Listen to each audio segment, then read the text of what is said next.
Thinking about becoming a falconer? Not sure where to start? Not sure if it's for you? Watch this video and you will find out. Hi, I'm Dr. Michele Losee. I'm a Master Falconer and the founder and executive director of the International Raptor and Falconry Center. A little over 22 years ago, I was you, wondering the same thing. In this video, we will cover what is falconry, a brief history, and how you can get started in your own journey to becoming a falconer. So what exactly is falconry? You might think it's just keeping a pet falcon or hawk or hanging out with an owl. But actually, it is hunting, taking wild quarry using a trained raptor. So it is hunting, just without a gun. You're using your trained raptor, which is your partner, to successfully hunt your chosen game species. What I don't want to be confused with falconry is raptor education, environmental educators that use live trained raptors to deliver their education. This is very important work, but it is not falconry. You must use your bird to hunt and catch game to be called falconer. But falconry is not just hunting. It's a culture. It takes discipline, and it is deeply rooted in tradition, and it takes years to master. Falconry has existed for over 4,000 years, likely longer.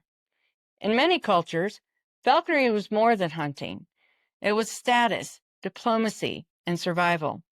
Today, it is recognized by UNESCO, United Nations Educational, Scientific, and Cultural Organization.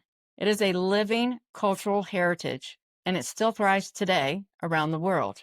It is believed that it started somewhere in Central Asia. From there, it moved west and landed in the United States just less than 100 years ago. And really, it didn't get started in the United States until around the 1960s. It has grown since then. Traditionally, it has been mostly men in falconry, but that is changing. More and more women are joining the ranks of falconry. So, what does it actually take to become a falconer? Well, it depends on where you live. Based on your country or the state you live in, if you're in the United States, you must look at your country's laws and your state laws. I'm going to give you a bit of an overview if you live in the United States. I'm actually located in Arizona. In the United States, it is illegal to possess any bird that is covered under the Migratory Bird Treaty Act, which is almost every native species in North America, which that includes the United States, Mexico, and Canada.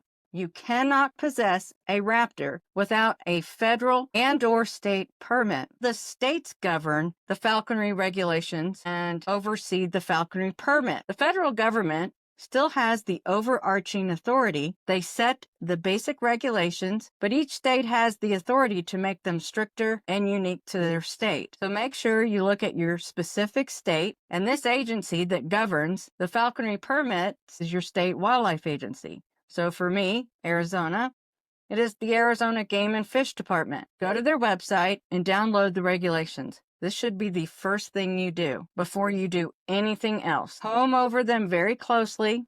You will need to know what the laws are and what it takes to be a falconer in your state or country. And there are permits required for each activity. I've listed them here. Obviously, we're just going to stick to the falconry permit. There are 3 classes of falconry permits in the United States: apprentice, general, and master. To become a falconer, you need to first be an apprentice for a minimum of 2 years. It cannot be any less than 2 years. Your sponsor can require that you do it longer if he or she believes that you need more time before passing you on to a general falconer, but they can't shorten the time. It's 2 years minimum.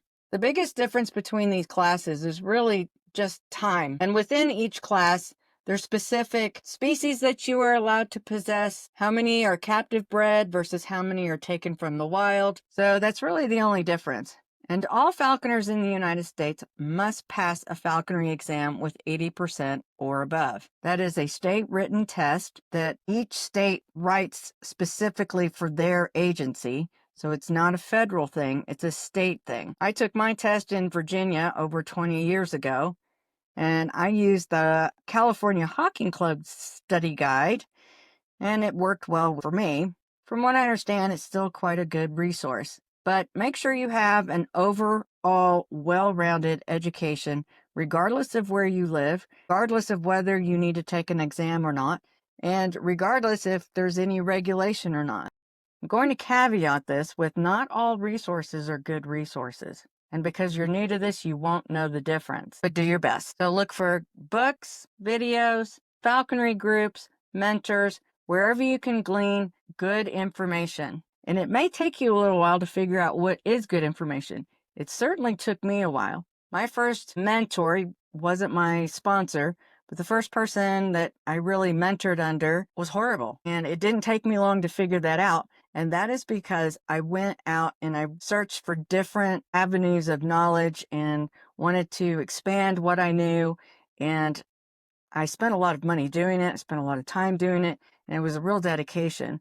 And I am very glad I did it. So choose your resources wisely. Read them, watch them, listen to them, all with an open mind. Use your critical thinking and take what you can use, what you believe is to be a good source of information, and throw away the rest. If it doesn't make sense or it doesn't seem like it's a good thing to do, or your intuition is telling you that this might not be a good idea, listen, or at least reach out to somebody else. Most of what you're going to learn as a falconer is through true time-tested experience and learning from somebody that knows what they're doing. So this is where we're going to get into. In the United States, you must have a sponsor in order to become a falconer. This is a person that is at least a general falconer, preferably a master falconer with a lot of experience. I'm going to say if you're not in the United States and you don't require a sponsor, or there are no permits that are required to own, fly, or hunt with a Raptor, such as in the UK, they don't have a permitting system. I'm going to say at the very minimum, you need to find a very good mentor,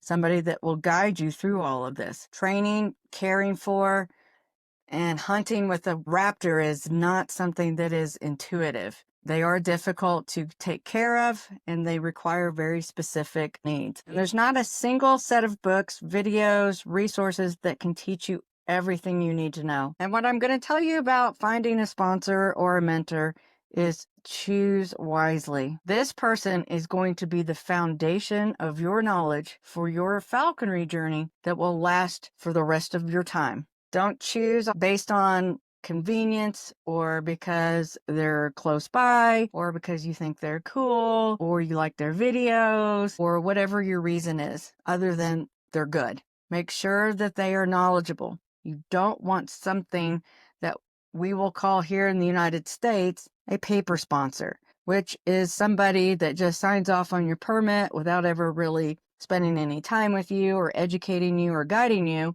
and says, whoop, now you're a falconer. That is not what you want, because you will not be a good falconer. Is this easier? Probably, but in the long run, you will pay the price, and who will ultimately pay the highest price will be your bird. Also, if you do this route, you're not going to be a good falconer. And if you're not going to be a good falconer, and say one day you want to sponsor or mentor somebody else in the future, you're going to create a lot of other not good falconers.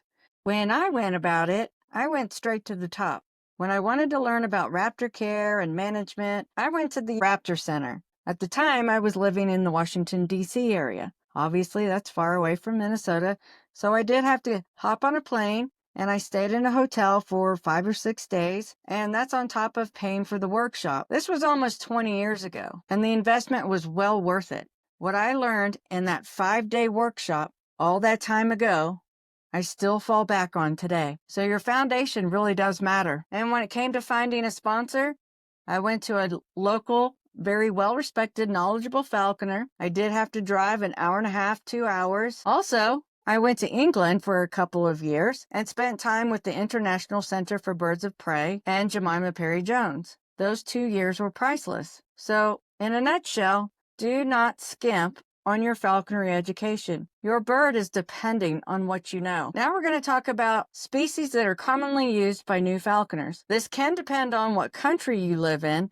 and what species are available. I'm going to talk about what we use in the United States, and these species, regardless of where you live, are probably ideal species for a beginner to start with. Here in the United States, we commonly use the red-tailed hawks and American kestrel. They used to be our only choices, but that has changed in recent years. Now, depending on your state, apprentices can fly different species. For instance, here in Arizona, Apprentices can also fly Harris hawks. These are the three species that you would have to choose from: a red-tailed hawk, Harris hawk, or an American kestrel. So my apprentices actually have three choices. They can fly a male or female red-tail, and I find a red-tail probably the best choice. More specifically, a female red-tail is probably the best choice of them all. It is one of the most versatile species you can fly. You can fly a female red-tail pretty much on anything: jackrabbit, cottontail, squirrel. I do not advocate flying males of any species on squirrels because squirrels can be a dangerous game. They bite, so you need some big feet. And also, red tails can go after avian species such as duck, pheasant, even quail if you have those available to you. And they're relatively easy to train. There is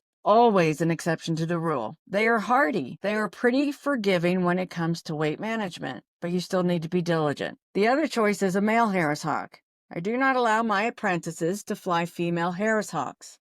Female Harris hawks can be quite tricky, and if not done right, they can be downright dangerous. Some people believe that Harris hawks are trained just as if they were a dark brown red tail. They are not a dark brown red tail. The other species that some apprentices may want to fly, but they will not fly if they are my apprentice, and that's an American kestrel. And I'll tell you why. Watch these clips in a video that I did quite a few years ago, and they'll explain everything.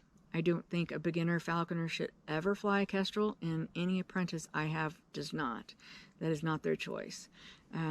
If they want to fly a kestrel and they don't want to fly anything else but a kestrel, then they're going to find a different sponsor, because it won't be me. And the reason behind that is, as you saw with Aylin, she is tiny, and she's already at 100.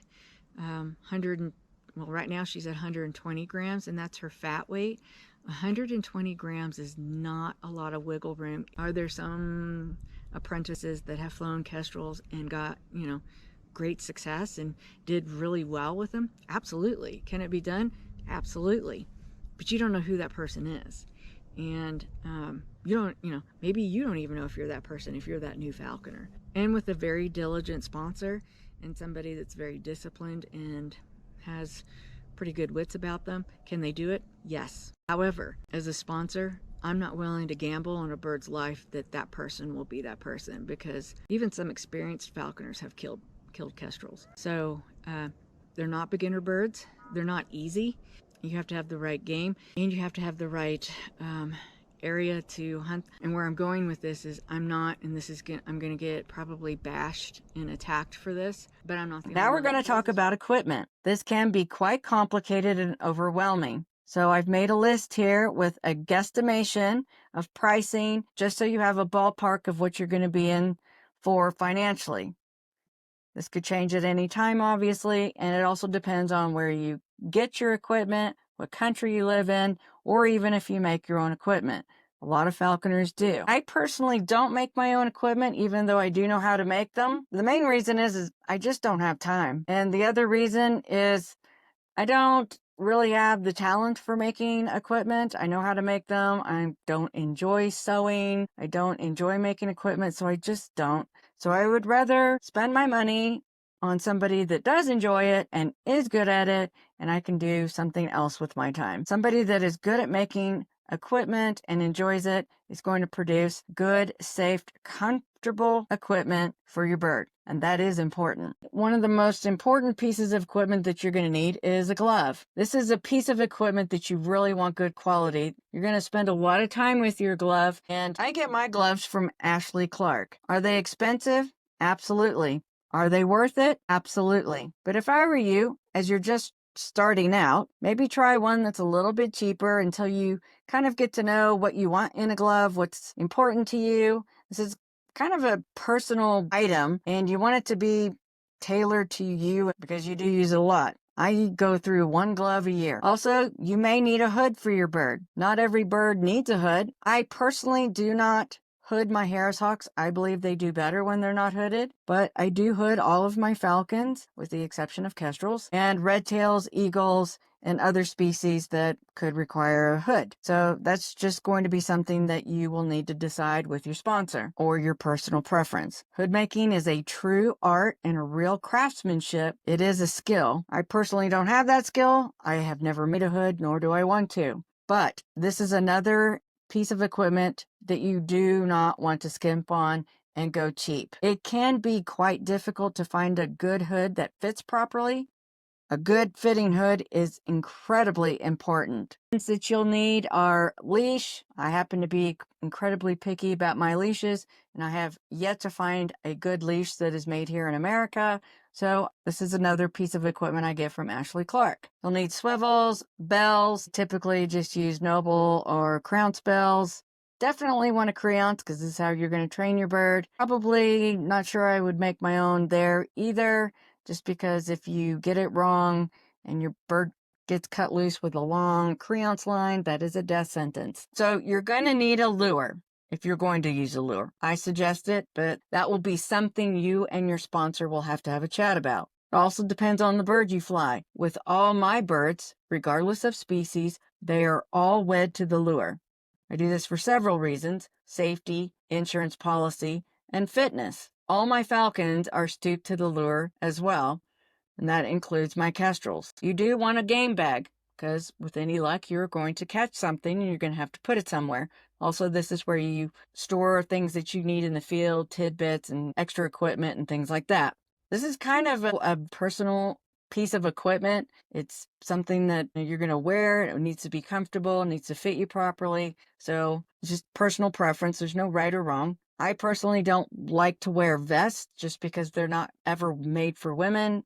A lot of falconry equipment seems to be made for men, and women's bodies are made differently, and vests are one of those pieces of equipment. I do now wear a vest, but that's because I fly my birds on jackrabbits. So I tried cramming our large jackrabbits into my bag that I had and broke it. So I now wear a vest. You will need a scale. Will absolutely need to be of high quality and accurate so you can have good weight management. This is very important for the health of your bird and the success of your hunting. And once you do move on to a smaller bird such as a kestrel, you definitely want a good, accurate scale. So some other equipment that you will need is a bow perch or a block perch. If you plan on traveling with your bird, or you need to bring your bird inside for whatever reason, bad weather, or if your bird gets sick and you just want to keep an eye on it or socialize with your bird, you might want to get another one for the inside. These can get pretty expensive, especially the block perches can get expensive because they're difficult to make. It just depends on what your preferences are, and have a chat with your sponsor. I am not a fan of the tall, round swivel perches. I think those are dangerous, and I do not recommend making your own out of PVC piping or some other crazy materials. I've seen some really bizarre homemade perches, and believe it or not, perches can be dangerous. So if you get it wrong and you have an ill-made or ill-sized perch for your bird, you can have a big problem with broken legs, broken wings, feather issues, feet issues, getting trapped issues, entanglement issues. You just don't want to go too crazy and get some really weird perches. Just the simpler, the better, and high quality. Then you're going to have some supplies that you're going to need for your new bird.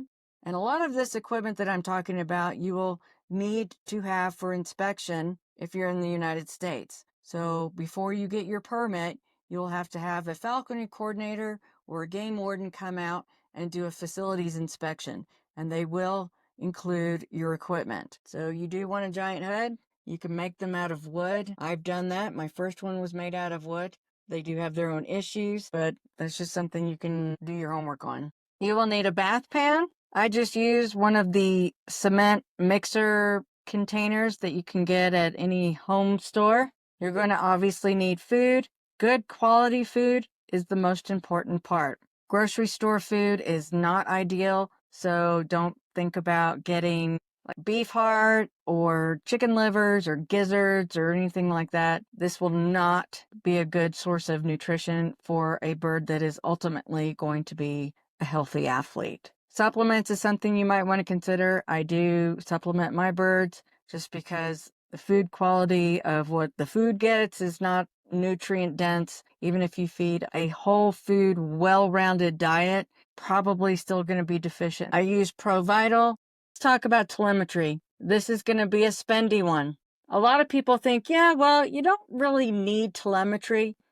And if you're flying a native species that can survive on its own, you're probably right. However, there's something about telemetry that gives you a real good peace of mind and it lowers your stress. Also, for the safety of your bird, sometimes you want to find your bird pretty quick. Back in the old days, it used to be just radio telemetry, which was better than no telemetry. Now, there's GPS. GPS has its own issues, but at the end of the day, when you need to find your bird quick, like for instance, I have a male Harris hawk, Leroy. I couldn't get rid of him if I wanted to. I don't really generally use telemetry for him because I think he's going to run away from home. Where I hunt, there's a lot of other predators such as coyotes and mountain lions and bobcat and other things. So when they do catch a rabbit or they're on the ground, I want to find these birds quick, and GPS allows that. I would never ever fly a large falcon without GPS. Back in the day, before GPS, I was flying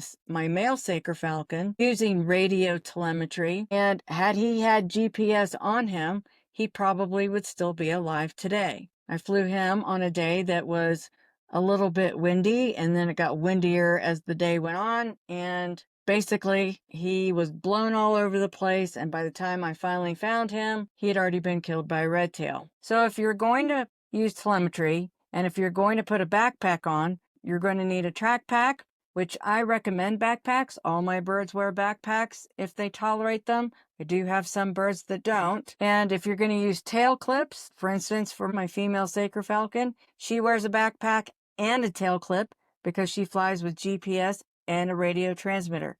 So I have 2 transmitters on her. Obviously, you're going to need batteries. You're going to need the type of tail mount, tail clips, or however you're going to mount the transmitter on the bird. I am not a fan of leg mounts, but if you're going to use a leg mount, make sure it's a proper and safe one. I do have a video that shows all the different methods of how to mount telemetry, where to put it, the pros and cons of each. And if you are going to make your own equipment, you're going to need to buy some kangaroo leather. You'll need a grommet setter, hole punch, grommets to be able to make your own anklets and jesses. So estimated startup cost for your bird may be around $3,000 depending on how savvy you are. And you need to factor in your monthly cost for food. For one red tail, probably around $75, maybe less, especially if your bird's catching a lot of their own food. Can be down to zero. Back in the day when I only had 1 or 2 birds, I would go years without buying food. I'm not so lucky anymore. Also, the cost of building your Mews, and that will depend on lumber prices, and those can be pretty volatile here in the United States. And be prepared to have a little money set aside in case your bird needs to go to the vet, especially if you are fortunate enough to be able to trap a wild bird. A lot of these birds come in with some issues. Certainly when they're hunting, they could get into accidents, injured, illnesses, things like that. Avian vets are expensive. They are a true specialty, and the pricing reflects that. And I will say there is a difference between taking your bird to a vet that, quote unquote, sees birds and an avian vet. You want to take your bird to a certified avian vet. Trust me, there is a difference. And as I said before, you'll need to build a Mews. This is the enclosure, the space where your bird will live. It must pass inspection here in the United States by your falconry coordinator before you get a permit. Also, my suggestion is do not build anything until you have secured your sponsor or mentor, because a lot of people believe that it's just building a little shed structure, but there's a lot of nuance that goes into building these Mews. I've seen some pretty dangerous situations, so it is very important how you build this. It is where your bird is going to spend all their time when they're not with you or out hunting and flying. So it needs to be safe, comfortable, and secure, and healthy for them. Here, I'm just going to go over it a little bit because I actually have a video that goes into great detail on these things to consider when building your bird's Mews. It doesn't teach you how to build it, as in the carpentry part of it, but it tells you the things to consider when you are building your bird's Mews. You can probably find a lot of videos that can go into how to actually build one, as in the hammer and nail part, but this video is why they're built the way they are. And these are pictures of some of my old Mews that I've built over the years. Your sponsor may have something to say about what he or she wants you to build. And I have seen some new falconers that build Mews and think bigger is better. If you're going to free loft a bird, you do not want bigger. The video go into all the whys and explain all the theories behind it, so I'm not going to go into it too much here. So the large one that you see here is a 8 foot by 8 foot by 8 foot high, and it's for a female Harris hawk that is tethered 24/7. She's a very dangerous bird and will never be free lofted as long as she needs to be handled every day. This is a side-by-side with the safety door in the middle, and the weathering yard is on the outside. Clearly, this one is still being reconfigured. It has since been finished. So there are a lot of things that you need to consider. Vertical bars. Yes, it looks like a jail, but that's not why we do it. This is federal regulations, so your birds can't grab them. You cannot have any horizontal structures to where the bird can sit on them. All Mews should be and must be predator proof. I'm still amazed to this day. I hear so many stories about predators or other dangerous animals getting into their birds' mews. That's all preventable with predator proofing. This is also covered in the video of how to do it. I go into pretty detailed on how to do all these things and what to think about when you are building your mews. Every single structure that my birds are in are predator proof. Now, your perches. I've already alluded to this before, but perches are very important.